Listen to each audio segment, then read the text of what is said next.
A Wyoming couple could be facing $75,000 in daily fines by the EPA for having built a small pond on their property. Andy and Katie Johnson built the pond on their land in 2011 to provide water for their cattle.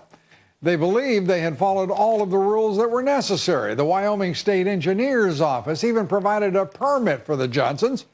But in January, the couple received a letter from the EPA saying they violated the Federal Clean Water Act and were subject to those $75,000 a day fines.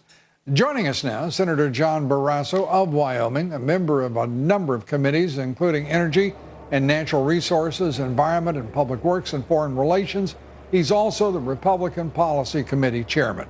Senator, great to have you with us, and we have much to cover here. Let me begin with that couple, two of your voters, and the EPA choosing them out to really, it seems, overwhelm them, and irrationally so. The EPA, Lou, is failing America.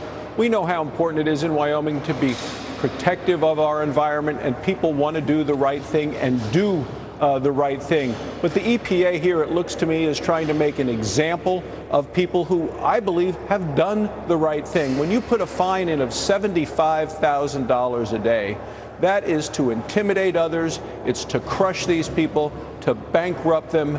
It's something that sends shivers down the spines of all Americans, and it shows a government and administration truly out of control.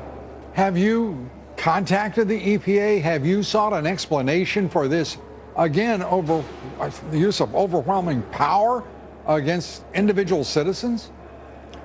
2 months ago, we got a reply. We asked additional questions. We're still waiting to hear from them. But this is a pattern of behavior we see now in the EPA. They want to rewrite, essentially, the Clean Water Act and go way beyond the original intent of this relatively short piece of legislation that was passed many years ago. They've been trying legislatively to change it, to take over all of the waters of the United States instead of just navigable waters. That has failed time and time again in Congress. The EPA doesn't want to wait any longer. They say they're going to do an end run around Congress, do their own regulations way beyond the original intent, and I believe it's unlawful.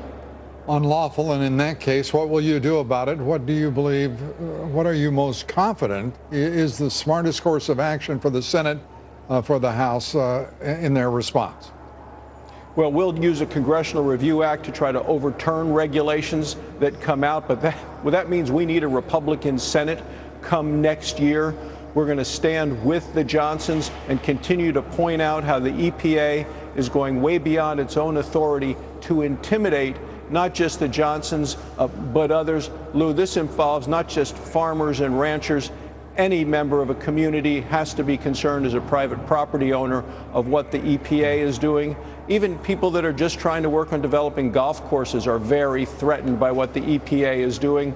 Lou, we've had a lot of snow in Wyoming. We're at about 150% of snowpack. That's going to melt.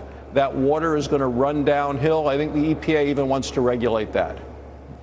Well, Senator, the EPA, the Bureau of Land Management, whether it be in Nevada, whether it be in Texas now, I talked here with Greg Abbott, the Attorney General, about their response now to the land grab being carried out by the Bureau of Land Management. And just yesterday, the president signing a taking, a monument, Oregon monument wilderness area now in New Mexico, 500,000 acres. This is a federal government that has got to be deeply disturbing to residents, particularly of the western states.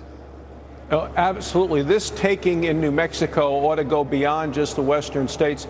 This area that they're taking is going to become an additional crime corridor for human trafficking, drug trafficking. The drug cartels are smart about this.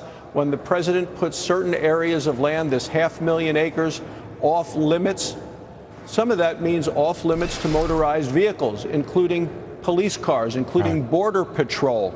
So I think the president is basically making it easier for illegal immigrants to come here and making it easier for drug dealers to transport narcotics across our border.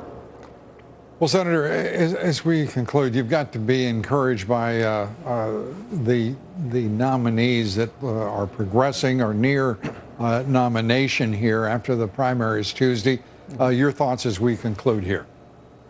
Well, we're going to work very hard as Republicans to talk about the president's record and our better ideas to get the economy moving, to get people back to work, to focus on energy exploration in America, energy costs that are going up because of the president's regulations that are hurting our country, and of course, as a doctor, talking about health care and ways we could actually get the cost of care down instead of the president's law, which is raising the cost of care, making people lose their health insurance policies, lose their doctors, so many side effects of the health care law.